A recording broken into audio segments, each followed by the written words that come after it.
నమస్తే, welcome to 9+ news. బండి Bhagirath POCSO కేసుపై విచారణ నిష్పక్షపాతంగా జరగాలి అంటే కేంద్ర మంత్రిగా బండి సంజయ్ వైదొలగాలని BRS working president KTR demand చేశారు. సంజయ్ను బర్తరఫ్ చేయాలని ప్రధాని మోడీని కోరారు. ఎల్బీ నగర్లో పార్టీ కార్యకర్తలను ఉద్దేశించి ఆయన ప్రసంగించారు. బేటీ బచావో బేటీ పడావో కేవలం నినాదానికే పరిమితమైందన్నారు. కేంద్ర మంత్రి కుమారుడి కోసం లుకౌట్ నోటీస్ ఇచ్చే పరిస్థితి ఏర్పడటం ఇదే తొలిసారి అన్నారు. ఇది కేంద్రంలోని బీజేపీ ప్రభుత్వానికి సిగ్గుచేటని విమర్శించారు. మైనర్ బాలికకు కేంద్ర మంత్రి కుమారుడు అన్యాయం చేస్తే ఆమె తల్లిదండ్రులను కేంద్ర మంత్రి బెదిరించారని ఆరోపించారు. భగీరథ్ అరెస్టు కోసం పోరాడిన బీఆర్ఎస్ శ్రేణులను కేటీఆర్ కొనియాడారు. బేటీ పడావ్ అంటున్నారు.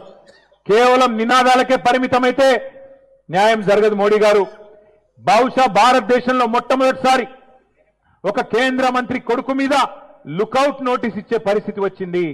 కేంద్ర మంత్రిని ఇవాళ మీరు బర్తరఫ్ చేయకపోతే ఇక్కడ విచారణ సజావుగా జరిగే పరిస్థితి లేనే లేదు.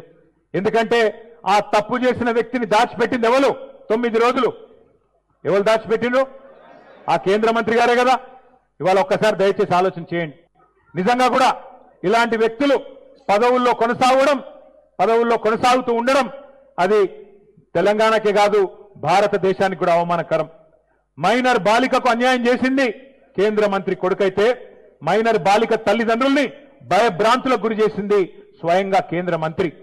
ఆయననే పిలిచి బెదిరించి వాళ్లను మరి ఇబ్బంది పెట్టే ప్రయత్నం చేసినారు. ఇంత తీవ్రమైన కేసును నీరుగార్చే ప్రయత్నం చేసింది ఈ రాష్ట్ర ముఖ్యమంత్రి.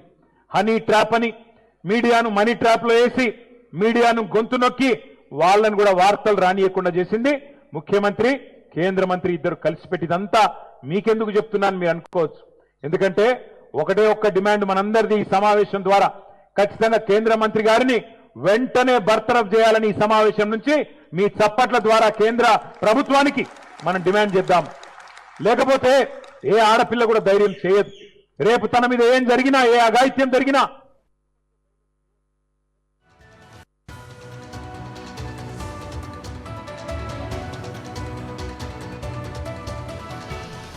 ఇక దీనిపై మరింత సమాచారాన్ని మా ప్రతినిధి రాజ్ కుమార్ అందిస్తారు. రాజ్ కుమార్, మరి కేంద్ర మంత్రి బండి సంజయ్ మీద కేటీఆర్ చేసిన వ్యాఖ్యలను ఎలా చూడాలి? Good evening. ఈ యొక్క మైనర్ బాలిక కేసు విషయమై బీఆర్ఎస్ మొదటి నుంచి ఎప్పుడైతే ఎఫ్ఐఆర్ నమోదైందో, ఈ కేసు బయటకు వచ్చిందో అప్పటి నుంచి కూడా బీఆర్ఎస్ కాస్త ఆ కేసుపై ఎక్కువగా ఫోకస్ చేసింది. కాంగ్రెస్ బీజేపీ కంటే ఎక్కువగా పొలిటికల్ గా ఒక ప్రెజర్ చేసే ప్రయత్నం చేసింది. ఒకవైపు పోలీసులపై, అదేవిధంగా కాంగ్రెస్ ప్రభుత్వంపై, ముఖ్యంగా రేవంత్ రెడ్డిపై.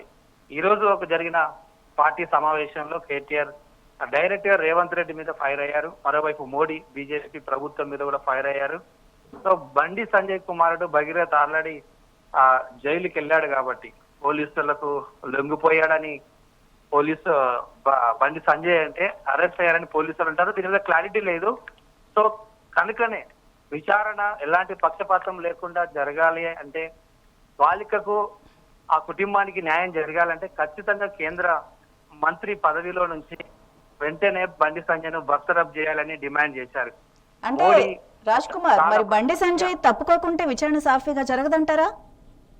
ఖచ్చితంగా. ఎందుకంటే యాజ్ ఏ ఫాదర్ గా ఆయన పెద్ద పొజిషన్ లో ఉన్నాడు, కేంద్ర కేబినెట్ లో ఉన్నాడు. అలాంటప్పుడు తన కుమారుడు మీద వచ్చిన కేసు విషయంలో కావచ్చు, మిగతా విషయంలో సిట్ గాని పోలీసులు గాని నిజాయితీగా విచారణ జరపాలంటే ఖచ్చితంగా ఎలాంటి ప్రెజర్ ఉండదు. సో మంత్రిగా ఉన్నప్పుడు ఖచ్చితంగా ప్రెజర్ ఉంటుంది. పోలీసులు ఒక ప్రెజర్ గా ఫీల్ అవుతారు.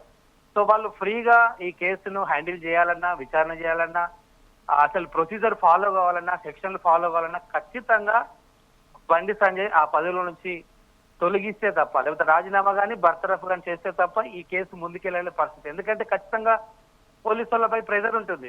ఎక్కడి నుంచో ఎక్కడికి ఒత్తిడి వస్తుంది, కేసును నీరుగార్చే ప్రయత్నం చేస్తారని ఆరోపిస్తుంది బీఆర్ఎస్. ఇది వాస్తవం.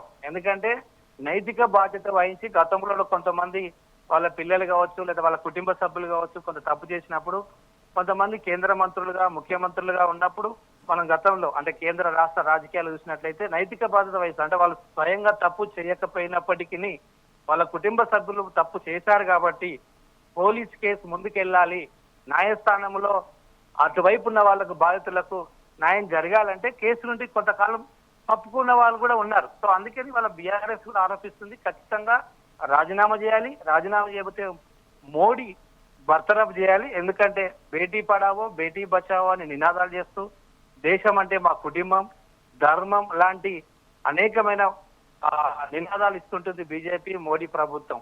అలాంటప్పుడు ఇలాంటి అన్యాయం జరిగినప్పుడు ఈ విచారణ జరిగే వరకు, అవసరమైతే విచారణ జరిగే వరకు బండి సంజయ్ను తొలగించాలి. ఎలాంటి తప్పు చేయాలని భావిస్తూ తీసుకోవచ్చు. కానీ కేంద్ర మంత్రి పదవిలో ఉండి తన కుమారుడి కేసు విషయంలో పోలీసులు కావచ్చు, అధికార యంత్రాంగాలు సీరియస్ గా దీనికి ముందుకెళ్లదు. కాబట్టి బీఆర్ఎస్ ఆరోపిస్తుంది, డిమాండ్ చేస్తుంది ఖచ్చితంగా బండి సంజయ్ ని బర్తరఫ్ చేయాలని. రాజ్ కుమార్, మరి నిజంగా ఒకవేళ కేటీఆర్ అన్నట్టు బండి సంజయ్ బర్తరఫ్ చేసినా లేదా తనే తప్పుకున్నా విచారణ సజావుగా సాగుతుందంటారా? అసలు అది జరుగుతుందా? బండి సంజయ్ నిజంగా తప్పుకుంటారా? సో ప్రస్తుత పరిస్థితుల్లో కొంత బీజేపీలో అంటే వాస్తవానికైతే కొన్ని సార్లు కేంద్రం అంటే ఇక్కడ మోడీ ఎలా చూస్తున్నాడు ఈ కేసును అనే దాని మీద ఉంటుంది. ఫస్ట్ ఇంటెలిజెన్స్ రిపోర్ట్ తీసుకుంటారు, తర్వాత పార్టీ నుంచి కూడా ఒక రిపోర్ట్ కోరుతారు. అంటే తెలంగాణ రాష్ట్ర శాఖ ప్రెసిడెంట్ నుంచి కావచ్చు, మిగతా శాఖ నుంచి ఒక రిపోర్ట్ కోరుతాడు కేంద్ర ప్రభుత్వం మోడీ ఆధ్వర్యంలో. సో ఆ రిపోర్టును ఆధారంగా నిజంగా బండి సంజయ్ ఇందులో ఇన్వాల్వ్మెంట్ ఉందా? ఎందుకంటే మనకు వార్తలు వచ్చాయి ఖచ్చితంగా ఆ బాలిక కావచ్చు, బాలిక తల్లిదండ్రులు జడ్జి ముందు, పోలీసుల ముందు వాంగ్మూలం ఇచ్చారు, స్టేట్మెంట్ ఇచ్చారు. ఇందులో బండి సంజయ్ ఇన్వాల్వ్మెంట్ అయ్యాడు, మమ్మల్ని బెదిరించే ప్రయత్నం చేశారు, డబ్బులు తీసుకోమని మమ్మల్ని బెదిరించారు, కేసు విత్డ్రా చేసుకోమని కానీ లేదా కేసు పెట్టద్దని కానీ పలుమార్లు మమ్మల్ని మధ్యవర్తులతో కొంతమంది ప్రతినిధులు కూడా ఆ బండి సంజయ్ తరపున వెళ్లి రాజీ కుదిర్చే ప్రయత్నం, రాజీకి రాకపోతే బెదిరించే ప్రయత్నం కూడా చేశారు. మేము కేంద్ర మంత్రి హోదాలో ఉన్నాను, నేను ఏదైనా చేయగలుగుతాను, మీరు ఏదైనా చేస్తానని బెదిరించాడని స్టేట్మెంట్ లో కూడా బండి సంజయ్ లో కూడా కొన్ని ఆరోపణలు ఉన్నాయి. కాబట్టి దీన్ని కనుక మోడీ ఒకవేళ సీరియస్ గా తీసుకుంటే, ఎందుకంటే తెలంగాణలో ఆ పార్టీ ముందుకెళ్లాలని చూస్తుంది, ఇప్పుడిప్పుడే సౌత్ లో ఎదగాలని చూస్తుంది. అందులో తెలంగాణ మొదటి స్థానంలో ఉంది. మొన్ననే మోడీ ఆదివారం వచ్చి వెళ్ళిపోయారు, ఆ రోజే ఈ సంఘటన జరిగింది. కాబట్టి మోడీ గనక నిజంగా సీరియస్ గా తీసుకుంటే, రాష్ట్ర కమిటీ నుంచి ఒక రిపోర్ట్ వెళ్తే బండి సంజయ్ వ్యవహారము మన తెలంగాణ శాఖకు తల్లనొప్పిగా మారుతుంది. బండి సంజయ్ని తీసేస్తే తప్ప మనకు ఆ బురద క్లీన్ కాదు, క్లీన్ షీట్ రాదు అని ఒకవేళ రాష్ట్ర శాఖ కనుక రిపోర్ట్ కనుక ఇస్తే ఖచ్చితంగా మోడీ తప్పుకోమని చెప్పొచ్చు. ఎందుకంటే రాష్ట్ర బీజేపీలో కూడా కొంత తనకు నెగిటివ్ గా ఉన్న వాళ్ళు చాలా ఎక్కువ మంది ఉన్నారు. అందులో బండి సంజయ్ వర్గం వేరుంది, తర్వాత మిగతా వాళ్ళు వర్గాలుగా విడిపోయారు. కాబట్టి ఇంటర్నల్ గా కొన్ని రిపోర్ట్లు వెళ్తా ఉన్నాయి. బండి సంజయ్ ని తీసేస్తే మన పార్టీ తెలంగాణలో కొంచెం ముందుకెళ్తుంది, లేకపోతే ఈ విమర్శలు మనం తట్టుకోలేము. ఒకవైపు బీఆర్ఎస్, ఇంకోవైపు కాంగ్రెస్, మరొక వైపు మహిళా సంఘాలు విమర్శలు చేస్తున్నాయి. కాబట్టి ఇది తెలంగాణ బీజేపీకి చాలా నష్టం జరుగుతుంది అని బీజేపీ ఇంటర్నల్ గా భావిస్తుంది. దీన్ని కనుక మోడీ సీరియస్ గా తీసుకుంటే ఖచ్చితంగా తొలగించే అవకాశం ఉంటుంది. లేదు ఏం కాదు పర్వాలేదు ముందుకెళ్దాం అంటే మాత్రం అది అయ్యే పని కాదు. Right, thank you Raj Kumar.